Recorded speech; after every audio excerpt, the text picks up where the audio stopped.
Chapter 2, Section 1, should be Day 3, there's a typo there. Day 3 of Relations and Functions starts talking about how function notation actually works. So a bunch of definitions for you to copy down. Pause while you do so. A function rule is an equation that represents an output value in terms of an input value. So every y equals mx plus b that you've graphed so far has been a function rule because you have both an x and a y. And the x does something, like add, subtract, multiply, and divide, and tells you what y is. Function notation is just a really funny way to write something. It kind of fancies it up a little bit. So if you look at the function notation here, instead of writing y equals 3x plus 2, we make the y an f of x. It's still the same thing. It behaves exactly the same way. In an independent variable in a function, or in this case f of x, is the input, so it's x. It's independent because it can be usually whatever it wants. And whatever you choose for that independent value, when put into the function, gives you the dependent value back out. So x is independent, because you usually get to choose it, and y is dependent, because the value of y depends on what you choose for x. Just to recap, f of x is dependent, it's really just y, and x is independent.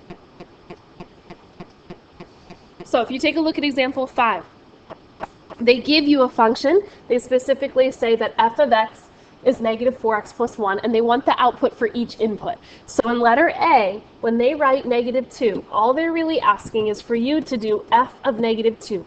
You put a negative 2 in wherever you see an x.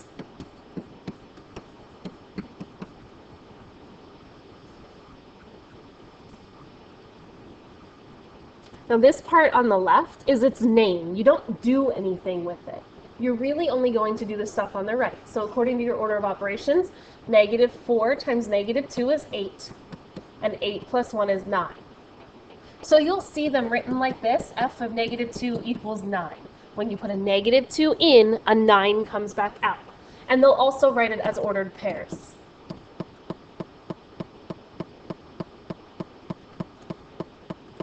For letter B, I want to do f of 0. F of 0 says that I should put 0 in for all of the x's. Negative 4 times 0 is 0, and 0 plus 1 is 1. So my output, my dependent value, is 1. In letter C, they've given me a brand new function, so don't use the one we've been using. Now, f of x is 6x plus 3 divided by 7. So to do f of 3, I'm going to do 6 times 3 plus 3 divided by 7. On the top, this part right here, 6 times 3 is 18 plus 3 divided by 7. 18 plus 3 is 21 divided by 7. So my output is 3. If you wanted to write it as an ordered pair, it would be 3 comma 3, because your input was a 3 and you got a 3 back out.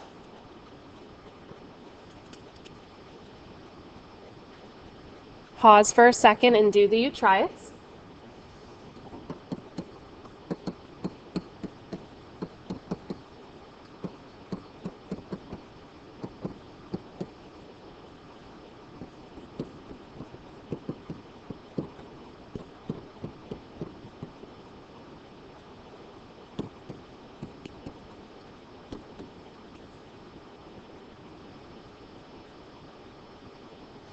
A phone store employee earns a salary of $450 per week plus 10% commission on her weekly sales. Write a function rule that models her weekly earnings.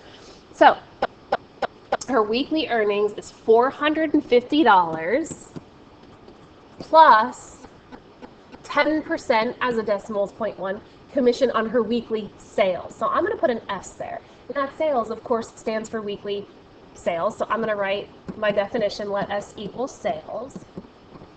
Now they talk about it being a function rule, which means they want us to call it something. It's got to be f of whatever my independent variable is, and I chose that to be an s.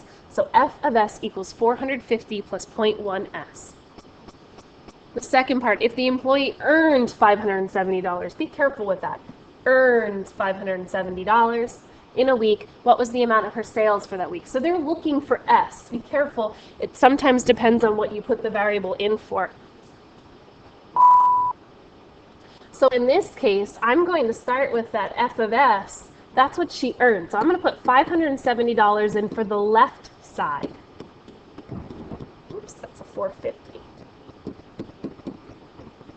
And then I'm going to solve. First thing I'm going to do to solve this is to subtract $450 from both sides.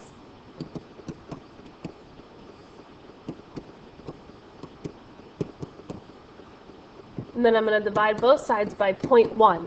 Remember, your goal is to get s by itself, and you end up with 1,200.